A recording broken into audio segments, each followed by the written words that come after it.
big challenge faced by DHS and many other organizations is the massive amounts of complex data that's streaming into these organizations. And there's really no better way to deal with that data, to understand the data, to discover important relationships between pieces of data than visual analytics. Visual analytics is the key technology, I think, that we need to really make sense and understand all this information. I've been doing visualization for 20 years, and what's really exciting about this particular time is I think we're going to be able to bring visualization into a whole nother level of usefulness. And so I've been working in graphics for a long time, and this really is one of the most exciting developments in my time. It will enable the people who need to get information to get that information and to be able to make decisions using that information. And those people include not only analysts who have long-term views or strategic views, but it includes the Border Patrol agents who have to deal with information or incidents that occur at a border, to deal with it on an immediate tactical basis.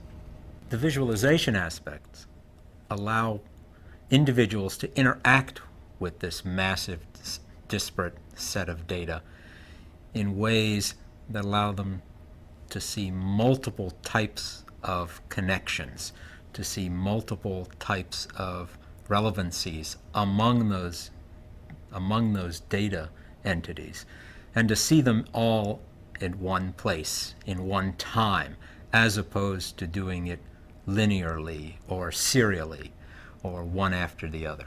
You can see a history of where we all started, and a lot of us in this community started in scientific visualization, where we're working mostly with these nice science numbers. Had a good science foundation. Then we went into information visualization, where we were dealing with abstract information spaces. The reason that neither of these are addressing these is now we need to get into the decision sciences, the analytical sciences. How do we actually make decisions when we're posed with all of this information? And that requires different disciplines that are traditionally involved in these two core sciences. It involves decision sciences, cognitive and perceptual scientists on a whole different degree, but it also involves the database the folks and the knowledge engineering folks. How do you represent information? How do you build knowledge structures that can then be used in order to make decisions based upon these structures? So it's a much broader science agenda. And so you'll see a lot more interdisciplinary teaming, actually interdisciplinary. This is going to be a contact sport, if you will, in terms of being able to do this. And so we don't want to do this separate from these other communities. What we want to do is engage these other communities in order to do this. Is this science and technology will have an enormous impact on how all of us deal with masses of information. Its time has come. Now is the right time to do it. And we've used the phrase detecting the expected and discovering the unexpected. That's really what we all want to do with our information spaces. We want to discover what we think is in there. We want to detect what we think is in there. But also we want our information spaces to give us the clues that we can discover what may not be in our information spaces and give us that degree of insight. And that's what this is all about. It's all about visual analytics and insight.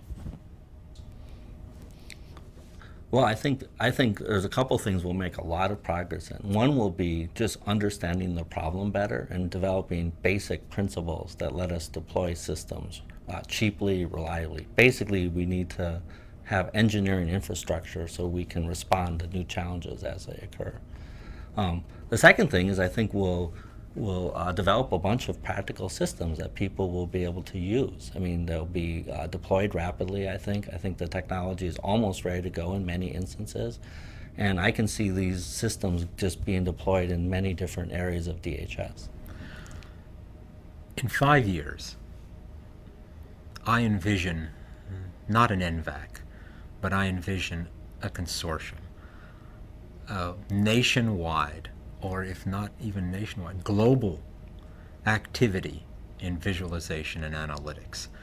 I envision a consortium of individuals, of institutions, of government agencies that are all working toward developing visual analytics science and technologies.